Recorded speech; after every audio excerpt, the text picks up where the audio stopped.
Laban lang tayo, Nay, no? Ito pati kamay mo, namaga na. Hindi ko na nga maayano to, Daddy Frankie. O kahit na ano, kung naglalakad ako, ganun lang. Hindi na ako nakakatrabaho. Tingnan nyo nga, pati yung mga anak ko nang nag-ano, pag nasa school sila nang nag-ano dyan, dadaan na lang ng ganyan. Hindi mo na sila naalagaan. Opo. Hindi ka na makapagtrabaho, Hindi. no? Kasi pag inano ko ng ganun, talagang ano ako, yung talagang nahuhulog yung kamay ko, hindi ko maayano yung kamay ko talaga.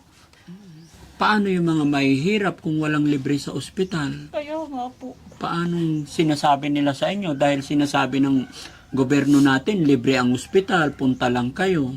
Wala po. Binibili rin nila. Nagtatanong-tanong din ako doon sa Region 1. Kaya walang libre dito. Binibili ko lang. Binibili namin yung marisita, sabi nila.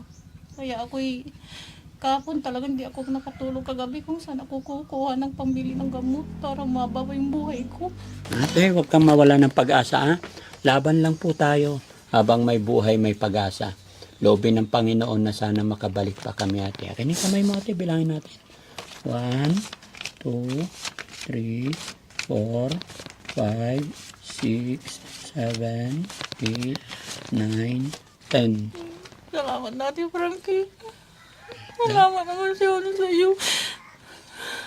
Laban lang. Huwag tayong susuko, ha? Para sa mga anak mo.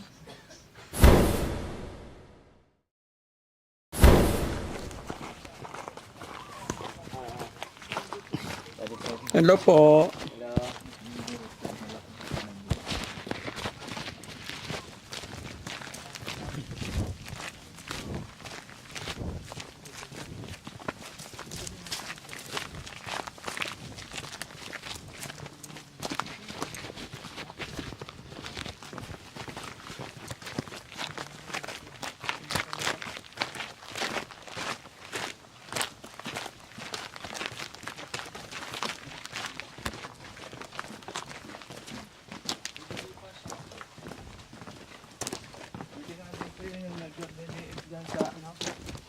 Hindi na doon na kayo kumarating sa ano.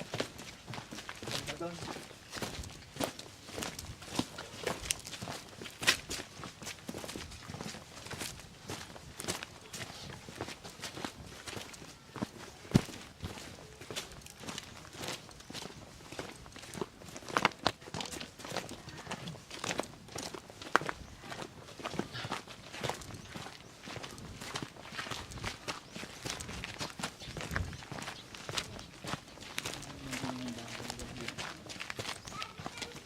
Hello.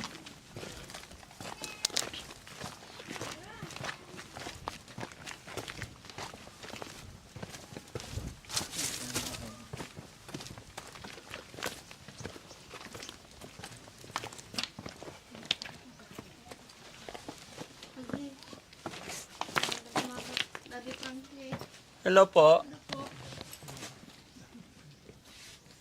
Upo kayo. Kumusta ka po? Ito, hindi makaano. Ano nangyari po sa inyo? May ano po ako dito sa kilikili. Namaga yung kamay nyo.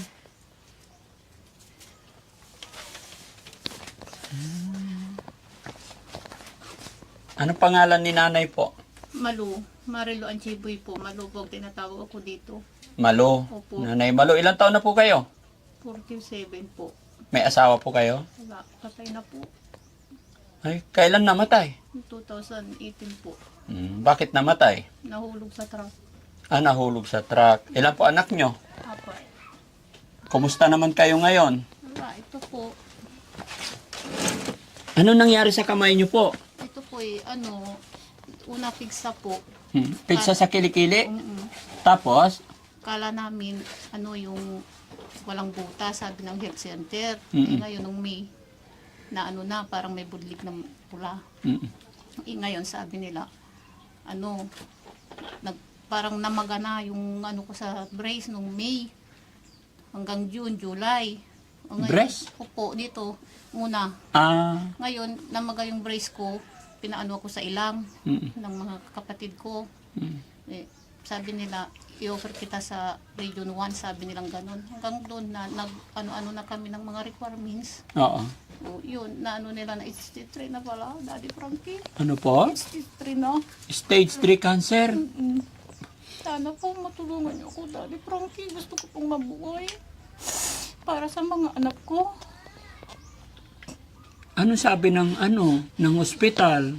Ano po, yung may dinicide nila ako ng isang linggo, ay kahapon, nagpunta na kami uli. Mm. Kasi may binigay silang resita sa akin. Bumalik ako. Tinatanong ko talaga kung may libre. Wala po talaga. Yung gamot ko umaabot ng 30,000, 32. Kaya hindi ko po mabili-bili ko. Walang libre sa ospital? Wala.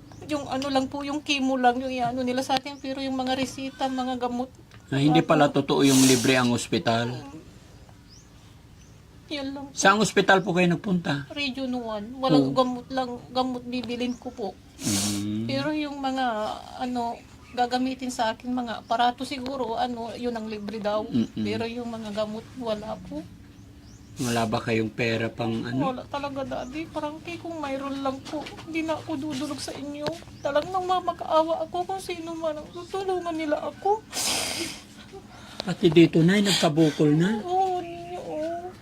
Gaano nakatagal yan? Nung April lang po, April? nagtatrabaho po ako sa kantin para may pangbuhay ko sa mga anak ko. Mm-mm. Ngayon, wala talaga. Yung anak ko lang panganay, may asawa na rin. Siya ang nagbibigay kung may maayabot. Siyempre, may pamilya rin siya. Mga kapatid ko, mga kapatid Galing lang sa pizza, tapos ngayon, stage 3 cancer agad? Opo. Bakit ganun? Paano nangyari yun? Napabayaan ko siguro na antibiotic. Hindi ko alam po yung pala. Kung may bukol ka sa kilikili, huwag mong hayaan. Kala ko nga, kulani lang yung pala. Kasi hindi rin masakit eh. Siyempre, trabaho ng trabaho. Trabaho ka pala, tinitiis mo. Oo. Eh yun po, wala talaga ako magagawa. Kaya nag-upload na lang ako. Natulungan niya ako. Yan lang po talagang paraan ko para makagamot po ako sa sakit ko. Ayun, sa mga congressman, di kayo lumapit? Kayo? Gagawa lang po. Kaya kumuha lang kami ng abstract lang kahapon.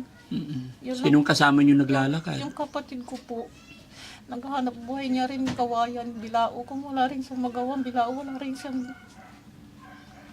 So, binigyan kayo ng resita. Opo. Wala bang libreng gamot talaga? Wala. Kung mayroon lang, di bibil, sana pag-aambagan ng mga kapatid ko, mag-aambag din sila, pero wala talagang hindi nila kaya eh. So, ibig sabihin, hanggang ngayon wala kayong nainom na gamot. Anong nararamdaman nyo po ngayon? Masakit po. Makirot. O makirot po na hindi ako nakakatulog ng gabi. Ilang taon na yung mga anak nyo po? Grade 8, tsaka grade 7, at tsaka kinder. Mga kapatid nyo po, ilan po kapatid ninyo? Nasa sila, iba-ibang lugar po. Isa lang yung kasama ko dito. Tapos alin ang bahay nyo po? Ito po. Pa po. Ito po? Mm. Sino kasama nyo dyan? Yung anak kong 3. Tagal na kayo nakatira dito. Opo. Laban lang tayo na, no? Ito pati kamay mo, namaga na. Hindi ko na nga maayano to, Daddy Frankie. O kahit na kung naglalakad ako, ganun lang. Hindi na ako nakakatrabaho. Tignan nyo nga, pati yung mga anak ko nang nag-ano, pag nasa school sila nang nag-ano dyan, dadaan na lang ng ganyan. Hindi mo na sila naalagaan. Opo. Hindi ka na makapagtrabaho, no? Kasi pag inano ko ng ganun, talagang ako yung talagang nahuhulog yung kamay ko, hindi ko maayano yung kamay ko talaga. Bigat na bigat ako. Delikado rin pala yung yung pizza na yun. Kasi kung walang mata, dapat pina-opera agad, Opo, kaya lang hindi po yung wala talagang lang, parang pula lang siya, walang nana. Talagang yung sugat niya, talagang umano lang po. Talagang nakaganon yung sugat po niya. Hanggang dito, sugat pa sa kilikili ko, hanggang didi ko na, sugat po. Sugat na. Natanggal na yung nipple. Oo. Ano sabi ng doktor? Walang... Yan lang ang paraan para ako daw. Anong paraan po? Yung gamot sa chemo. Para pag daw, liliit yung bukol sa kasi nila ako operahan. Kaya lang ang problema, Wala akong pampagamot. paano yung mga mahihirap kung walang libre sa ospital? Kaya nga po. Paano sinasabi nila sa inyo? Dahil sinasabi ng gobyerno natin, libre ang ospital, punta lang kayo. Wala po. Binibili rin nila. Nagtatanong-tanong din ako doon sa Region 1. Kaya walang libre dito. Binibili ko lang. Binibili namin yung maresita, sabi nila. Kaya ako'y kahapon talaga hindi ako nakatulog kagabi kung saan ako kukuha ng pambili ng gamot para mabawa yung buhay ko.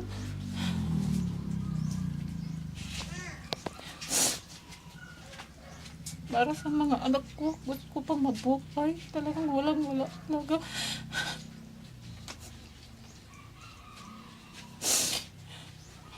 Kahit na anong gawin ko, dasal ako ng dasal para makaano lang ako. Sana matulungan mo ako, Daddy Frankie. Yung nanay tatay nyo, wala? Nanay ko, ang hanap buhay niya, nagdadasal, binibilan ako ng prutas, ganun. Ngayon nagkasakit siya, nandun siya sa kapatid ko. Siya minsan nag-aalaga sa akin. Ngayon wala siya dito, nandun sa kapatid ko, kunuha nila kasi may sakit din. Wala pa ba kayong nahingian ng tulong na iba? Wala na po, wala pa po.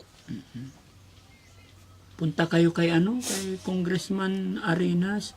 Bibigay siya ng Magbibigay o inaasikaso nga ng kapatid ko ngayon, inuburin siya kaya hindi siya nakaalis. Kinuha namin yung abstract kahapon. Nagkakaryadang kami. Pero parang ang bilis ng pangyayari. Opo. Stage 3 agad. Pero bukod doon, bago mangyari, wala kang ibang nararamdaman. Wala po. Yun lang. Kaya bilis-bilis nga po eh. Ang bilis ng pangyayari, Ganun pala yung yung PEDSA, pag hindi napalabas, magiging cancer. Anong mga examen na po ang ginawa sa inyo? Ano po, yung sa mammogram, ay brace muna, mammogram, sa sa biopsy, saka istupa, sabi nilang gano'n yung pinag-anuhan ng biopsy, saka lahat laboratory, positive naman sa akin. Ngayon talagang cancer. Cancer Kasi, ka? oo po. Kasi yung mga laboratory ko, pag hindi rin okay, hindi nila ako hindiin.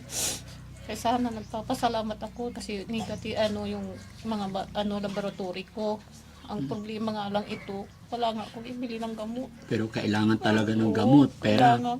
para gumaling. Opo. Kung makakaano ako ng kahit itong kamay ko kasi nahihirapan na talaga ako. Hindi ko na talaga ikakahiya. Humingi ako ng tulong sa'yo, Daddy Frankie.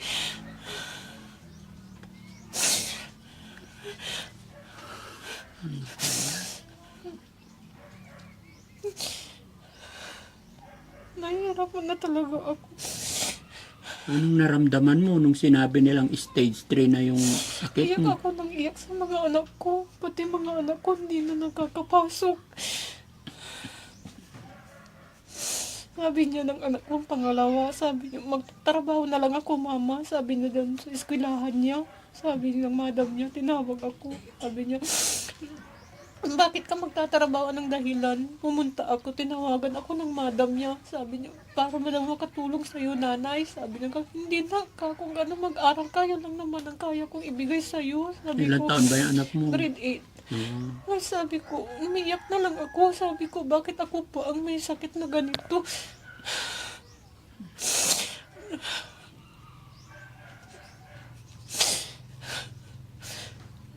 Magdasal ka, ate. Gusto ko pa mabuhay, Daddy Frankie. Gusto nyo pa mabuhay. Oo, para sa mga anak ko. Paano yan? Hindi naman ako mayaman, ate no? Kung mayaman lang sana ako, kaya kitang ipagamot. Ang itinutulong-tulong lang naman kasi namin, ate, kunti lang, yung sinisweldo ko rin lang naman. Paano kaya ito, mga kababayan? Nakaiyak naman yung sitwasyon na nadatnan ko kay nanay. Ano pangalan niyo ulit, nay? Malu. Nanay Malu. Hindi ko inaasahan talaga.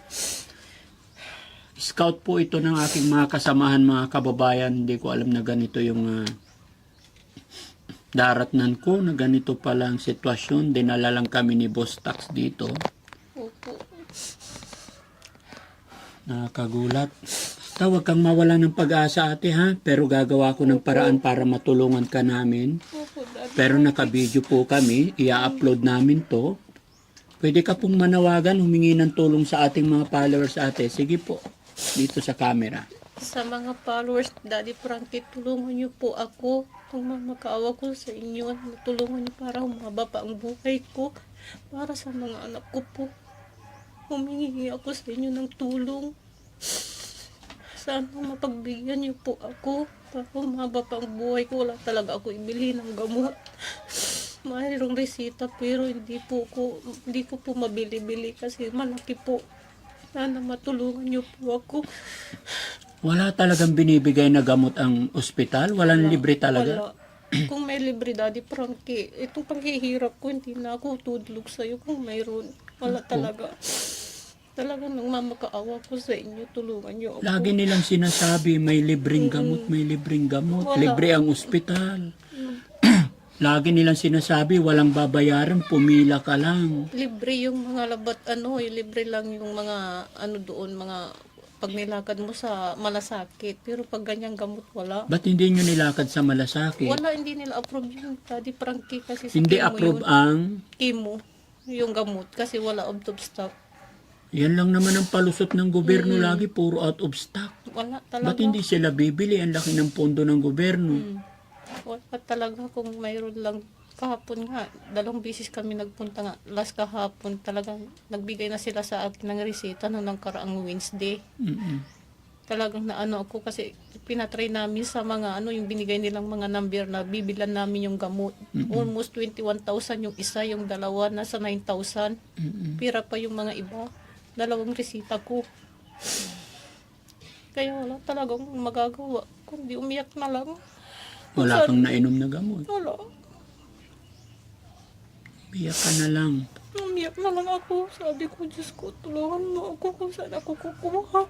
Wala talaga akong magagawa, Daddy Frankie.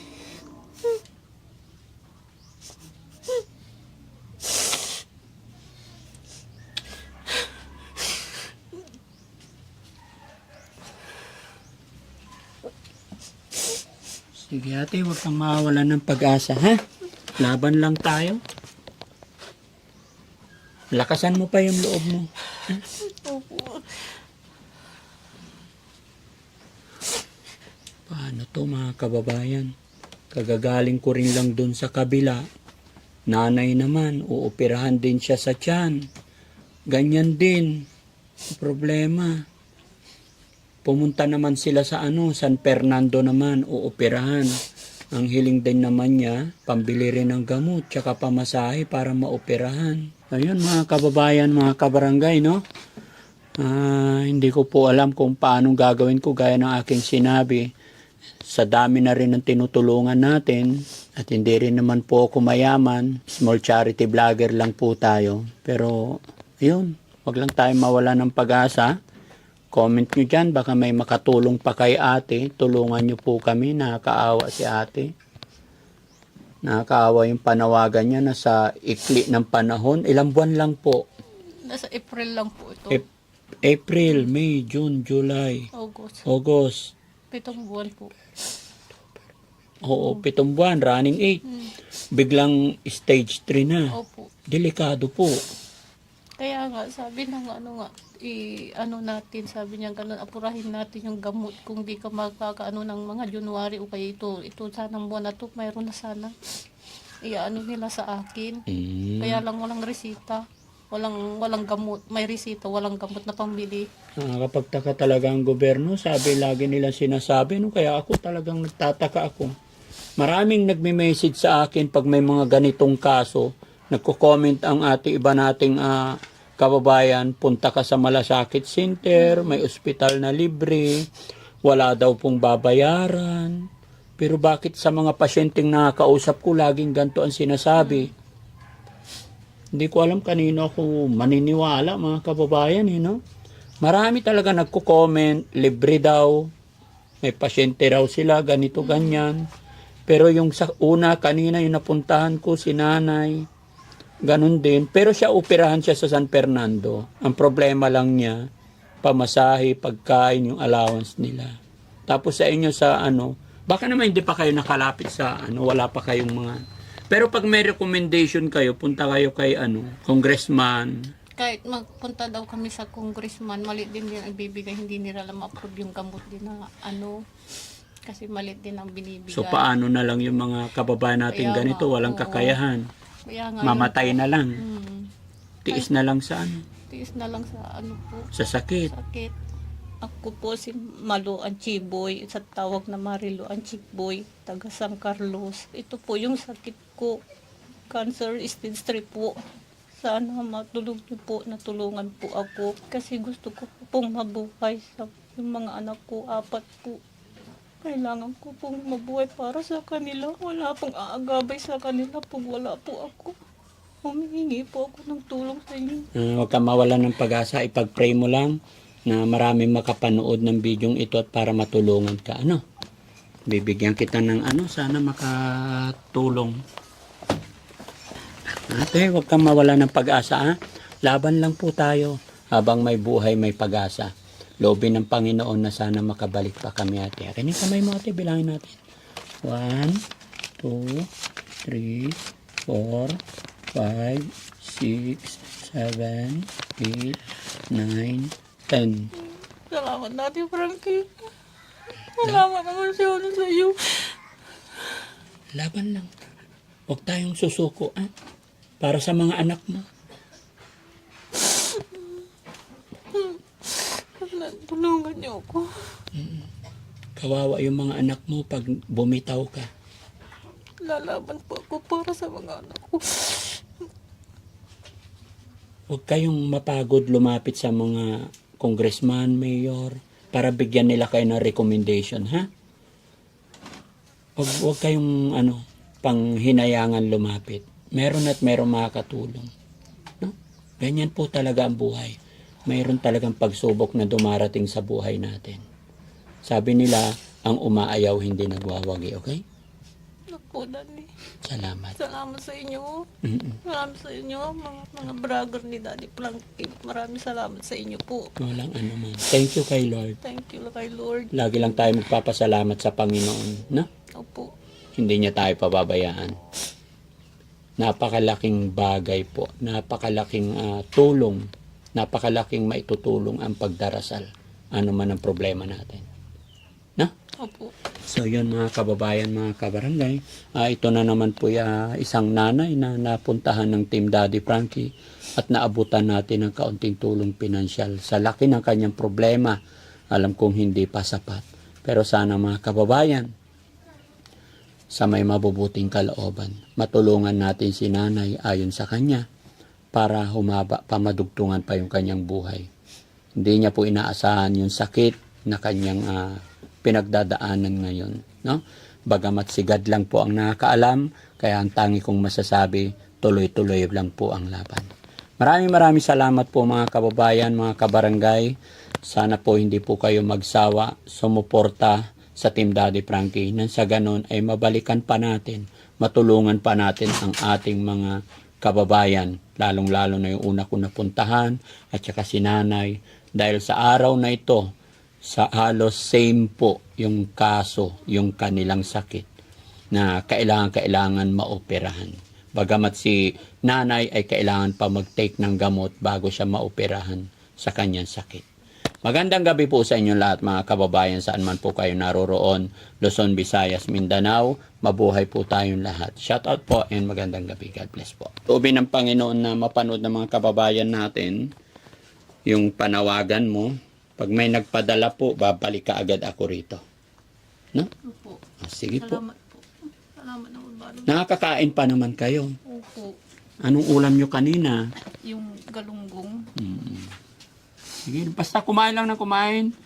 Lakasan mo ang loob mo, ha? Opo. Huwag kang magpapatalo. Kasi isa rin na mabilis mang papayat pagka parang tinanggap mo yung sakit mo. Parang nagpatalo ka. Laban lang. Labanan natin ang sakit. No? Opo. Bye-bye po. Salamat ah. Oo, walang anuman. Thank you kay Lord. Salamat. Kasangkapan lang po ako ng Panginoon, kaya kung may pasasalamatan tayo, sigad lang po. Ha? Laban lang ate. Thank you. Salamat.